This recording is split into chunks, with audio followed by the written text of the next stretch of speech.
30 anos escravo da sociedade Torre de Vigia. Um jovem bem trajado, levando uma bolsa com livros, bate à porta da primeira casa do bairro. A dona de casa abre a porta. Cortesmente, ele se apresenta. Represento a Torre de Vigia. Venho a fim de pregar a mensagem do reino. Tenho um livro que quero lhe mostrar. Pode-se obtê-lo por uma certa quantia de dinheiro. Aquela senhora lhe dirige algumas perguntas e ouve respostas fascinantes acerca de um reino por vir e como escapar da maior guerra de todos os tempos. Ela se considera muito religiosa. Todavia, para se livrar de maneira mais rápida daquele estranho, compra-lhe o livro. Com isto, tornou-se automaticamente candidata a membro do grupo religioso de maior índice de crescimento do mundo, as Testemunhas de Jeová.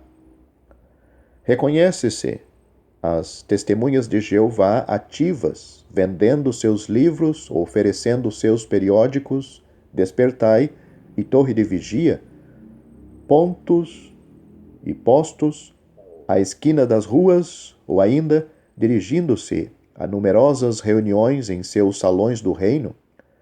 Seus admiráveis relatórios de vendas atestam que muitos compradores de leitura consideram-se cristãos. Por este suave caminho começa a tornar-se testemunhas de Jeová. Eu era uma pessoa assim. Cria no Senhor Jesus, mas passei a participar deste movimento religioso em minha juventude. Trabalhava e planejava para difundi-lo mais. Com o passar do tempo, percebi que minhas atividades diligentes para essa sociedade substituíram minha comunhão com Cristo. Muito tarde descobri ser um servo obediente de um regime monstro organizado, a Sociedade Torre de Vigia, que, a si mesma e a si mesmo, denomina-se Organização Divina, com a finalidade de introduzir a sociedade Novo Mundo. Após 30 anos de escravidão intelectual e espiritual por parte dos senhores da sociedade, cumpro, por meio desta, minha promessa dada a Deus após descobrir a farsa dessa organização, isto é, de desmascarar o movimento que afirma ser cristão, embora, primeiro, negue todas as formas de cristianismo, considerando-as como organização do diabo. Segundo, rogue a seus membros recusa de prestação de serviço militar, enquanto ela mesma incita francamente à luta e ao emprego de métodos agressivos. Terceiro, lute incessante e altamente por sua liberdade religiosa, muito embora exerça domínio tirânico sobre as ações e mesmo pensamentos de seus membros. Quarto, afirma ser Cristo seu Salvador, embora negue que ele seja Deus, poderoso e salva para a vida eterna a todos os que nele creem. Sexto, cita a Bíblia com habilidade e, convencida, fala de significados gregos segundo o texto original, enquanto sua instrução na Bíblia é bem limitada. A instrução da maioria dos Testemunhas de Jeová está restrita aos livros publicados pela Sociedade Torre de Vigia e ao decorar palavras gregas impressas às margens de suas Bíblias, Bíblia especial, Diaglot e da tradução Novo Mundo. Perante Deus, asseguro estar dizendo a verdade com estas afirmações, como eu mesmo as tenho experimentado. Os membros, diretores das Testemunhas de Jeová, em seu pomposo escritório central na Sociedade Torre de Vigia, no número 124, Columbia Heights, Nova York, pode dizer nunca terem me conhecido ou de se tratar de alguém excluído, caído em desgraça. No entanto, nunca poderão apagar os fatos de sua história que, em pequena escala, eu mesmo ajudei a promover. Nasci no ano de 1905 em Jersey City, nos Estados Unidos. Com 9 anos de idade, meus pais me levaram ao seu país natal, a Alemanha, em visita a parentes. Antes de podermos regressar, eclodiu a Primeira Guerra Mundial. Meu pai, ainda sem nacionalidade americana, foi recrutado pelo exército alemão. A guerra passava não longe de nossa pátria, próximo à fronteira russa. Por longo tempo nada ouvimos de meu pai, mas ele sobreviveu à guerra. Após a guerra, nossa zona foi anexada à Polônia e até o ano 1921 não nos era permitido abandoná-la. Então, com outros fugitivos, emigramos para Berlim. Naquele tempo, contava com 16 anos de idade. 2 anos antes, havia aceito Cristo como meu Salvador e creio que ele de fato havia tomado meu coração. Com outros de minha família, estava a progredir espiritualmente quando fomos visitados por um senhor vendedor de livros sobre doutrina bíblica. Dizia-se investigador da Bíblia. Nós lemos os livros. A seguir, visitamos a classe local dos investigadores da Bíblia e, sem perder tempo, aderimos a ela. Além do estudo da Bíblia, andamos de casa em casa e dizíamos às pessoas a respeito de Cristo. Sei de 17 pessoas que confessaram crer em Cristo através de meu testemunho. Naquele tempo, nada sabia acerca das doutrinas desonrosas a Cristo de Charles Russell, o fundador americano dos investigadores da Bíblia, nem tampouco do poder crescente de seu sucesso em Brooklyn. O juiz Joseph Franklin Rutherford. Rutherford tinha uma visão mundial para a sociedade Torre de Vigia, de Bíblias e tratados. Segundo ele cria, seu objetivo podia ser alcançado com as receitas e influências dos tratados e livros da sociedade. Os vendedores, membros obedientes, não eram remunerados e a maioria deles geralmente dão as receitas à sociedade. Eu mesmo, após meu horário escolar em Berlim, vendia semanalmente milhares de livros com títulos fascinantes, como Milhões que agora vivem, nunca morrerão. Com apenas 19 anos de idade, fui chamado ao escritório central alemão em Magdeburgo, porque era um vendedor eficaz. O interesse pelos planos de propaganda, a participação nas vendas e uma nova sociedade mundial me fascinaram. Abandonei o estudo da Bíblia e a oração, e quando o escritório alemão me incumbiu de visitar os grupos locais de veneráveis anciãos a fim de admoestá-los, isto é, aos que resistiam a ordens crescentes de Brooklyn, obedeci quase sem quaisquer remorsos de consciência.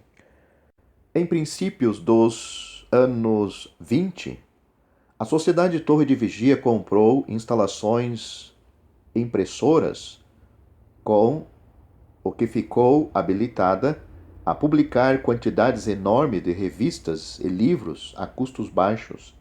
Esse material vendido ao público e estudado pelas testemunhas era o principal veículo de instrução e propaganda. Cada novo plano publicitário, consagrado com um verso da Sagrada Escritura, aparecia nessas publicações para ser executado pelos membros fiéis. Hoje isso ainda é procedido assim. O controle crescente de Brooklyn, através de relatórios de tempo, tabelas de progressão de vendas, além de funcionários imperiosos, me repeliram de tal sorte que, em 1927, regressei à América a fim de conseguir minha liberdade. Por 6 anos consegui me distanciar do movimento. No entanto, meu pai e alguns dos meus parentes, que também voltaram à América, eram membros ativos. Eles e os guias da sociedade me impeliram a reingressar. Finalmente o fiz. Tornei-me vendedor de livros, pioneiro em Geórgia, Nova York, Nova Jersey e Ohio. Como retribuição ao meu êxito de vendas e de formação de novos grupos locais de testemunhas, em 1937 fui convidado pessoalmente a trabalhar no escritório central. Este era organizado como o de Magdeburgo e até com um sistema de espionagem para acusar os membros em desacordo com os pensamentos da organização. Já após curta estadia, pedi incessantemente por outra tarefa. Tanto na Alemanha como nos Estados Unidos percebi a lenta transição de controle dos grupos locais para os membros do escritório central. Primeiramente foram introduzidos os relatórios escritos sobre serviços prestados. Posteriormente, os anciãos locais eleitos foram substituídos por diretores de serviço do escritório central. Lições bíblicas dominicais foram substituídas por estudos da revista Torre de Vigia. Em 1937, a sociedade passou a exigir de cada grupo de testemunhas de Jeová submissão a todas as instruções e prescrições futuras da sociedade. Com isto, desapareceu o último vestígio da relação com Cristo. A nova exigência era obediência absoluta à teocracia e aos seus planos grandiosos para a organização da nova sociedade mundial. Esta organização mundial seria a organização do Rei Cristo Jesus, que, segundo afirma, iniciou o reinado na Terra em 1914. Todos os aderentes aos Testemunhas de Jeová escaparão à luta vindoura do Armagedon e viverão pacificamente no reino milenar. A doutrina das testemunhas afirma que somente 144.000 dos fiéis irão ao céu para dominarem sobre a criação. Destes, como consta atualmente, ainda vivem 20.000. Dessarte, 680.000 dos presentemente 700.000 batizados deve se contentar em serem servos de seus soberanos celestiais na nova sociedade mundial. A doutrina está em oposição a João capítulo 14, versículo 3 e muitas outras passagens das Escrituras. As testemunhas de Jeová também estão em oposição à doutrina da Trindade, do inferno como lugar de castigo pelos pecados, da fé em Cristo como garantia da vida eterna, enquanto, grotescamente, desprezam a fé cristã histórica. As testemunhas de Jeová afirmam que suas doutrinas estranhas têm a Bíblia por fundamento. Algumas pessoas são atraídas pelas doutrinas das testemunhas de Jeová, mas muitas outras são angariadas inteligentemente pela organização antes de conhecerem seu conceito sobre as Sagradas Escrituras e seus costumes. A astúcia satânica da sociedade para angariar membros me lembra as táticas de lavagem de cérebro praticados por regimes totalitários. Descrevo agora como trabalham, assim como eu mesmo o pratiquei. Primeiro passo: leva um livro ou uma revista a novas mãos e residências. A maioria das pessoas, mesmo cristãos professos, conhecem sua Bíblia muito superficialmente para não serem alertadas pelas doutrinas estranhas da sociedade. Segundo passo: anima a leitura e ao estudo das publicações da sociedade, por ocasião de uma segunda visita. Nessas visitas, o apetite do candidato é estimulado à mão de observações dramáticas sobre acontecimentos mundiais, conversas simpáticas acerca de problemas pessoais e promessas de esperança, com vistas à liberdade pela fé do reino. Terceiro passo: conseguir a concessão para estudo bíblico no lar, um estudo semanal das publicações da sociedade, não da Bíblia, com uma testemunha de Jeová. Este material de leitura tem por fim transmitir ao candidato sua fraseologia e doutrinas, até que ele fale e pense como os teocratas oradores mestre do escritório central. Quarto passo: conseguir a participação em um centro de serviço de pregadores, isto é, uma aula semanal de instrução e treinamento para um grupo de candidatos interessados. Ali, um representante da sociedade dirige um estudo de perguntas e respostas à mão de um de seus livros. Os próprios membros procuram os versículos bíblicos pré-escolhidos e os leem para provarem a doutrina. O dissabor dos candidatos no mundo é caracterizado como o suspiro natural de seu espírito para o reino. É-lhes dito que, desta maneira, cumprem a Escritura. Quinto passo: conseguir a assistência aos estudos da Torre de Vigia no Salão do Reino, aos domingos.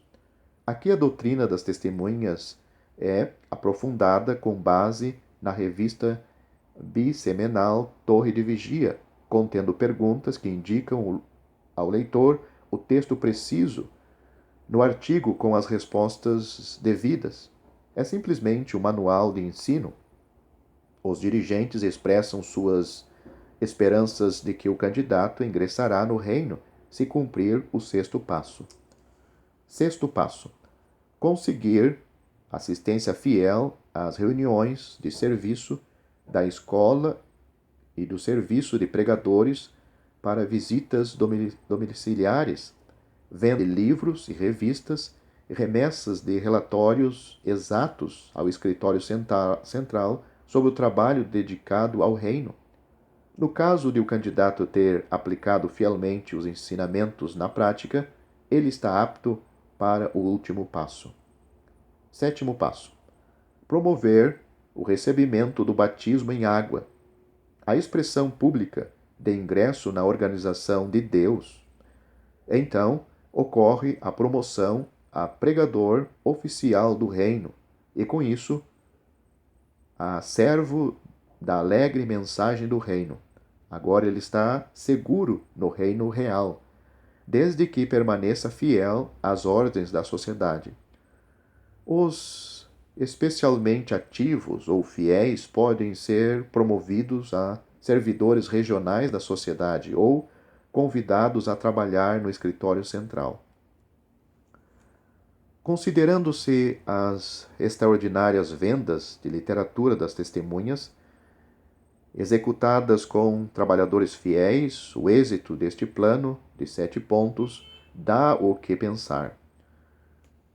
O anuário de 1957 informa a divulgação de mais de 55 milhões de exemplares de suas revistas em 162 países no período de um único ano. Em 1941, iniciei minha venda própria de auxílios bíblicos às testemunhas. Necessitava desta receita adicional e tinha principiado a ler minha Bíblia novamente, sem a interpretação da Torre de Vigia. O escritório central não gostava de minha independência e expressou sua forte desaprovação, além de um boicote regional, controle severo, ameaças importunas e, finalmente, em 1951, cassação de minha função de pioneiro. Constatei, então, estar emaranhado com os objetivos e esperanças do reino, segundo meu espírito e meus sentimentos, que a condenação da sociedade quase me estrangulava. sofri um ataque cardíaco, procurei consolo no alcoolismo e quase perdi meu juízo. No entanto, em 1952, em desespero terrível, orei uma noite inteira. Confessei a Deus meus pecados e clamei por libertação de minha devoção àquele sistema organizado. Quando de manhã me levantei de meus joelhos, eu sabia. Deus me tinha dado vitória. Em 1953, 30 anos após ter me sujeitado à vontade da sociedade, escrevi minha primeira carta, desvendando esta ditadura assombrosa. Dizia a outros escravos de alma que o único caminho de escapar consistia em se afastar da literatura envenenada das testemunhas e dirigir-se diretamente à Bíblia e a Jesus Cristo, pedindo-lhe plena redenção e certeza da salvação. Quero alertar a você que talvez ainda não segue obedientemente as ordens da torre de vigia. Cada compra de livro e cada hora de estudo da literatura das testemunhas é um elo na corrente poderosa que, imperceptivelmente, amarra a sua alma, para finalmente subjulgá-lo a um senhor, a sociedade torre de vigia. Peço-lhe, de todo o coração, tome esta minha infeliz experiência, com as testemunhas como advertência imperiosa. Se alguém vem ter convosco e não traz esta doutrina, não o recebais em casa, nem lhe deis as boas-vindas. 2 João, versículo 10.